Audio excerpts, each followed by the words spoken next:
Assalamualaikum warahmatullahi wabarakatuh. Hai anak-anak semuanya, kita ketemu lagi di pembelajaran daring matematika SMPIT Al-Firdaus Purwodadi. Nah, kita sekarang sudah masuk ke semester 2 ya, qadarullah. Untuk semester 2 ini kita masih diharuskan belajar dari rumah. Semoga tidak mengurangi semangat anak-anak semuanya untuk menuntut ilmu. Oke? Nah, pada pertemuan kedua kita ya, karena kemarin kita sudah melakukan Zoom, kita akan belajar tentang perbandingan part 1. Nah, apa itu perbandingan? Ya, dulu anak-anak di SD juga sudah pernah dapat, kita hanya mengulangi saja ya. Perbandingan dalam matematika dapat disebut juga sebagai rasio ya. Lalu apa itu perbandingan atau rasio? Perbandingan merupakan salah satu teknik atau cara dalam membandingkan dua besaran. Nah, dalam penulisan rasio atau perbandingan dapat dituliskan sebagai A.2 ini bacanya adalah banding ya, berarti ini A banding B, atau bisa ditulis dengan per, A per B dengan A dan B merupakan dua besaran yang memiliki satuan yang sama. Harus memiliki satuan yang sama. Jika nanti satuan yang belum sama, berarti harus disamakan terlebih dahulu. Kayak misalkan meter dengan sentimeter, nah itu kan berbeda kan satuannya. Kalau kalian mendapatkan soal seperti itu, nanti harus kalian samakan dulu, boleh ke meter atau boleh ke senti, maksudnya seperti itu ya. Nah, kemudian perbandingan dalam kehidupan sehari-hari. Terdapat banyak penerapan perbandingan dalam kehidupan sehari-hari ya. Bisa jadi di penulisan skala pada peta gitu ya. Kemudian nih pada saat kita membuat cilok kan ya, biasanya terdapat campuran adonan tepung tapioka dan tepung terigu gitu, yang hobinya buat bikin cilok nih ya. Misalnya perbandingannya adalah 2:1. Nah, artinya apa kalau perbandingannya 2:1? Berarti untuk membuat cilok tersebut diperlukan tepung tapioka 2 bagian dan tepung terigunya 1 bagian. Itu contoh realnya perbandingan dalam kehidupan sehari-hari. Ini juga ada ilustrasi lagi. Ilustrasi yang pertama, dalam suatu kesempatan Mira dan Lina sedang membaca Al-Quran bersama-sama ya. Mira membaca Al-Qurannya 6 lembar nih, sementara Lina membacanya 4 lembar. Nah, dari cerita tersebut kita bisa menulis dalam bentuk perbandingannya ya. Maka perbandingannya banyak halaman Al-Quran yang dibaca Mira dibanding banyak halaman Al-Quran yang dibaca Lina adalah berapa tadi? Miranya 6 kan, Linanya 4, berarti perbandingannya itu adalah 6:4. Nah, perbandingan itu bisa kita sederhanakan ya. Bisa kita sederhanakan menjadi masing-masing dibagi 2 kan? Bisa dibagi 2, 6 dibagi 2, 3, 4 dibagi 2 sama dengan 2. Jadi kalau bentuk sederhananya adalah 3:2, seperti itu ya. Kemudian ada ilustrasi berikutnya. Nah, ini nih, dalam suatu kelas terdapat 27 siswa yang terdiri dari 9 siswa perempuan dan 18 siswa laki-laki. Nah, dari ilustrasi ini kita bisa menuliskan ya. Maka perbandingan siswa perempuan banding laki-laki itu adalah 9:18. Nah, 9:18 bisa kita sederhanakan menjadi berapa? Ayo, masing-masing dibagi 9 menjadi 1:2, seperti itu ya. Bu, kalau misalkan yang ditanyakan perbandingannya siswa perempuan banding seluruh anak yang ada di kelas, berarti bagaimana? Nah, ini perbandingan siswa perempuan kalau dibanding jumlah siswa dalam satu kelas, anak perempuannya kan 9 ya. Kalau siswanya dalam satu kelas 27, berarti kan 9:27 nih. Disederhanakan menjadi 1:3 gitu. Nanti tergantung konteks soalnya, ya. Oke. Nah, sekarang kita ke contoh soal nih biar lebih jelas ya. Oke.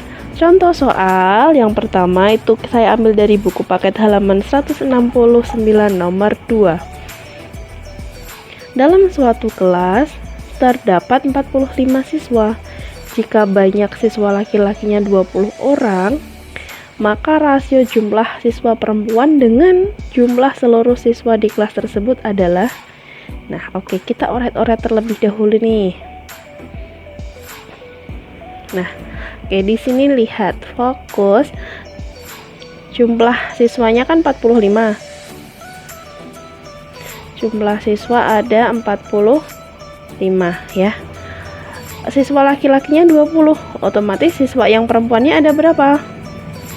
Yang perempuan ada 45 dikurangi 20, ada 25 siswa perempuan. Nah, kan yang ditanya perempuan dengan jumlah seluruh siswa. Kalau yang perempuannya ada 25 banding total siswanya ada 45, masing-masing bisa dibagi berapa nih kalau disederhanakan? Mau dibagi 5 ya, dibagi masing-masing kita bagi 5 aja nih. Dibagi 5, 25 dapat berapa? 5 banding 45 dibagi 5 dapat 9. Bisa disederhanakan lagi nggak? Oh, nggak bisa. Kalau nggak bisa berarti jawabannya yang ini, jawabannya yang B nih, 5 banding 9. Caranya seperti itu anak-anak ya. Udah kan? Oke, next. Nomor 2. Masih di halaman 69, saya ambilnya yang nomor 4. Oke, sekarang soalnya tentang rasio kelereng. Soal cerita tentang kelereng kalian pasti juga sudah tidak asing lagi ya. Di sini rasio kelereng Dito dan Abdul adalah 9 banding 5. Sedangkan selisihnya adalah 28. Maka berapakah jumlah kelereng mereka? Nah, ini sebenarnya soal-soal seperti ini nih ada rumusnya loh anak-anak ya. Oke, kita cek, kita mengingat lagi rumus-rumusnya tentang rasio ya. Oke, lihat rumus. Nah, kalian bisa mencatatnya ini ya, dicatat ya. Jadi ada rumus perbandingannya tentang rasio ya. Nah, jika diketahui M jumlah benda A dan B, kemudian ditanyakan banyaknya salah satu benda. Ini kalau yang diketahuinya, ingat-ingat nih. Yang pertama ini rumus untuk yang diketahui jumlah benda. Ya, yang ditanyakan banyak salah satu benda, maka rumusnya seperti ini. Kemudian yang nomor 2, kalau yang diketahui selisih. Yang diketahui selisih benda ya, kemudian ditanyakan banyak salah satu benda. Nah, berarti ini nih ada bedanya ya. Kalau yang diketahui jumlah di sini yang bawahnya plus atau ditambah. Kalau yang diketahui selisih nanti yang ditanyakan selisihnya atau pengurangannya. Ya, bisa P dikurang Q atau Q dikurang P. Kemudian yang nomor 3, jika diketahui N selisih benda dan benda B, kemudian ditanyakan jumlah benda. Nah, ini yang diketahui selisihnya, yang ditanyakan jumlahnya, maka rumusnya ini ya, yang atas ditambah, yang bawah dikurang ya, nanti dikali selisihnya berapa tuh. Kemudian yang nomor 4, jika M jumlah benda A dan benda B, kemudian ditanyakan N selisih benda A dan benda B, maka rumusnya seperti ini ya. Nih, yang diketahui jumlah ya, kemudian yang ditanyakan selisih.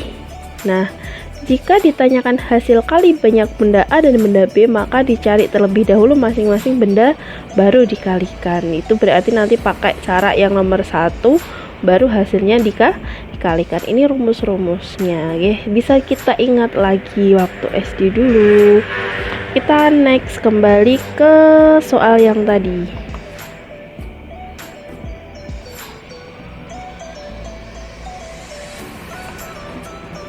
Oke, nah sip.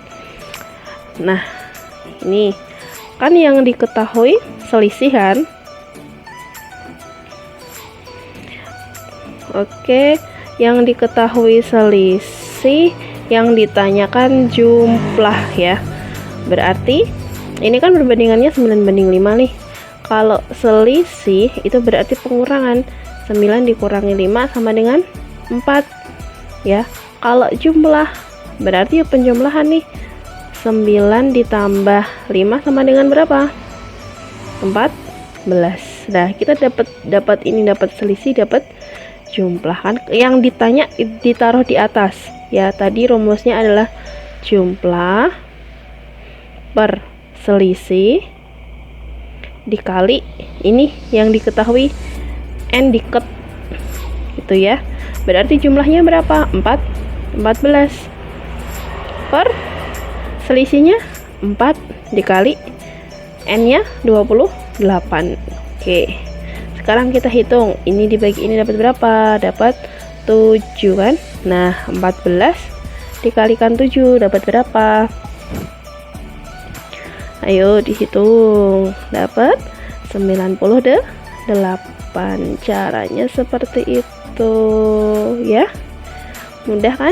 Nah, nanti rumus-rumusnya yang tadi yang kita bahas tadi bisa kalian catat. Oke, itu untuk yang pertama, rumus perbandingan yang menggunakan rumus perbandingan biasa sih ya, yang rasio-rasio seperti itu. Oke, next kita ke bab berikutnya. Di sini ada perbandingan senilai.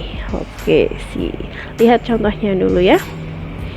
Nah, ini ada harga 1 kg gula itu 13.000. Nah, kalau kalian disuruh ibu ke warung beli gula ya, kalau 1 kilonya harganya 13.000, kalau kamu disuruh beli 2 kg gula, berarti bayarnya berapa? Tinggal dikali kan, 26.000 ya. Kalau belinya 5 kg gula, tinggal dikali 5, dapat 65.000 dan seterusnya. Kalau 8 gula berarti 104. Kalau 10 kg gula berarti bayarnya 130.000 nih. Dari ilustrasi tersebut nih ya, kita lihat, maka semakin banyak yang kita beli, maka akan semakin banyak yang harus dibayar. Jadinya imbang nih, kalau kita belinya banyak, bayarnya juga banyak. Itu yang dinamakan sebagai senilai gitu ya. Nah, di perbandingan senilai ini ada rumusnya. Nah, gitu ya. Ini nanti A dibuat kolom-kolom ya, A, B, C, D. Kemudian rumusnya nanti A per B sama dengan C per D. Ini aplikasinya rumusnya kayak gimana sih Bu? Nah, kita langsung ke contoh soal saja. Oke, contoh soal yang pertama. Oke, ini contoh soalnya. Nomor 1, ada harga 8 meter kain itu 220.000. Harga 20 meter kain berarti berapa? Oke, kita buat dulu tabelnya seperti tadi.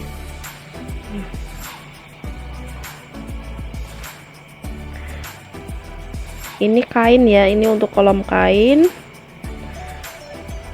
ini untuk kolom harganya. Harga kalau 8 meter harganya 220.000.